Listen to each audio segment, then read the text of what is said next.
I used to play a lot of sport, football, cricket, maybe football. I used to play central defender, so you'd maybe come across a player new to the league, maybe centre forward. He's got some tricks. First game, you know, he might surprise you with those tricks.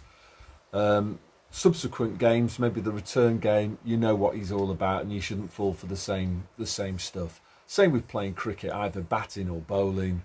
You know, whoever you're up against, they might ambush you the first time. They shouldn't ambush you again. So, what's this got to do with like current affairs? Well, I would say it's all about the Hegelian dialectic, which is their trick. It's one of the few things that they've got in their locker, in that they decide what they want to achieve, and then they try to create a situation where you beg for what they've wanted. And you do that because they've created a problem that's going to cause you to beg for this pre-prepared solution. So we've got these this social unrest in Paris that was created by an event. Was that event 100% legit? I'm not sure. I'm really not sure about that. For me personally, it does look like a Hegelian dialectic, in that what they want people to do is to beg for a greater police powers. They want a police state. To get that, they can't just impose it because of their own kind of karmic rules of engagement, natural law, I guess you would say, is that they can't impose it. The only way for them to introduce tougher police powers and ultimately a police state, martial law maybe even, is for people to beg for it. So how are people, you know, how are turkeys going to vote for Christmas? How are you going to beg people for a police state? To get them to beg for a police state? Answer is, you create massive social unrest. And yeah, it's a shame that people fall for it, really. Obviously, the other thing to say about this is that you need to do your groundwork, and they probably have done their groundwork, you know, by doing their race wars for like 30 years, telling one group of people, you know, who've been living off welfare benefits, that they're being oppressed by the people that are in work and paying taxes. That's some type of oppression, isn't it? You know, you get to live off somebody else's money, and then some loser politician tells you that you're being oppressed because you're living off some. Anyway, something similar, very similar, happened in England with that Mark Duggan. It was a while back now, but it happened when I was living in Croydon, and there was a lot of social unrest. There was a lot of shoplifting going on and loot. Let's call it actually what it was, looting.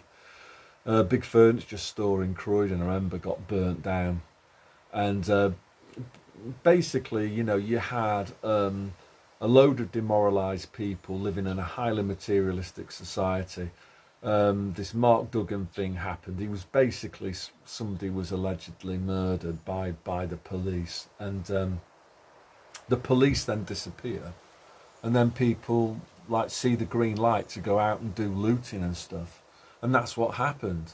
I don't think many of the people that were doing the looting were doing it in sympathy, you know, like nicking iPhones in sympathy of poor old Mark Duggan, who may or may not have lost his life in police custody. I don't know. That's just because the BBC says something, it doesn't mean that it's true.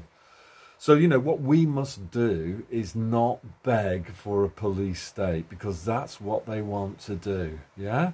And the other thing as well is just for people to keep their heads. You know, what they want to do is to create a Yugoslavia situation where people are at each other's throats.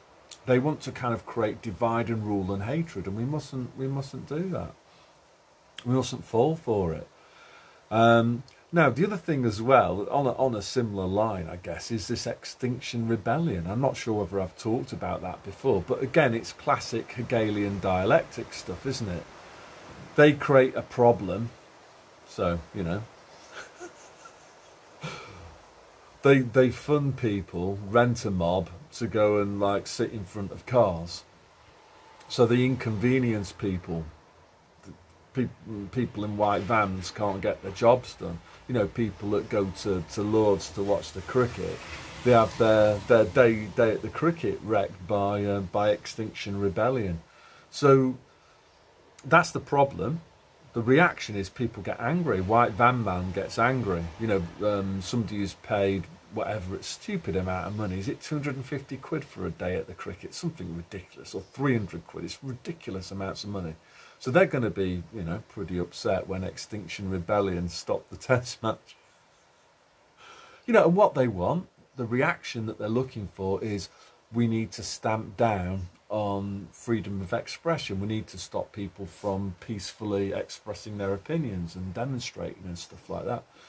So again, what we must do is not call for what they want to happen, which is the end of peaceful demonstration in Britain and freedom of expression, because it's entirely kind of just stop oil. It's same as Extinction Rebellion. It's just a completely astroturf fake movement, and the idea of it is to cause maximum disruption. You know, there should be no surprise whatsoever that you know, the police dealt with the anti-lockdown protests very, very strictly, whereas all the other stuff, Black Lives Matter, Extinction Rebellion, Just Stop Oil, green light. Oh, why is that?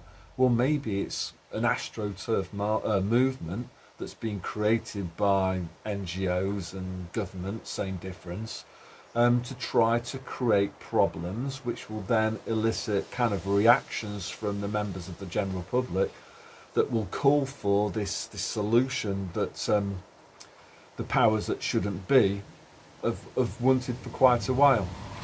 So I hope that's kind of clear. What we need to do, as I say, is just call this out for fakery. You know, it's fake. I'm not interested in this. This is a load of rubbish. Apparently, I saw about an hour ago on Twitter, there was common tweets posted by people with different names, like bots, basically, trying to drum up this hysteria about what's going on in Paris. And you know, we mustn't fall for it. What we mustn't do is like be stupid and start you know, calling for the government to get tough on these rioters and demonstrators, because the people doing the rioting will be agent provocateurs. There'll be people who are paid by the state to cause mayhem. Why? Well, to make us angry. Why? Well, then for us to call for the solution. And if we call for the police state, if we call for the end of demonstration, they can do it without any adverse karmic consequences falling on them. Because they know, you know, they know the score, they know about natural law, they know that there's a creator, and they know they're only allowed to do bad stuff to us if we agree to it, if we give our consent to it. So yeah, that's all I want to say today. So just wise up, tell other people about this too. Tell other people that this is what they do. They use their, I suppose it'd be like playing tennis against somebody and all they've got is a big serve. Or, you know, it might be playing cricket and you're up against somebody who can just bowl fast Yorkers, and that's all they can do. So once you know that's what they can do, and they haven't got much left in their locker, you should be able to combat it, because we know what to expect. We know what's coming our way. So let's just not be idiots and fall for their nonsense. So let's, no outrage, right? Let's just call it out for what it is. It's a false, it's fake, it's astroturf, not like real green grass or grassroots movement. This is plastic grass that's being constructed by the powers that shouldn't be, and we're not going to fall for it. So that's all I want to say today, so God bless.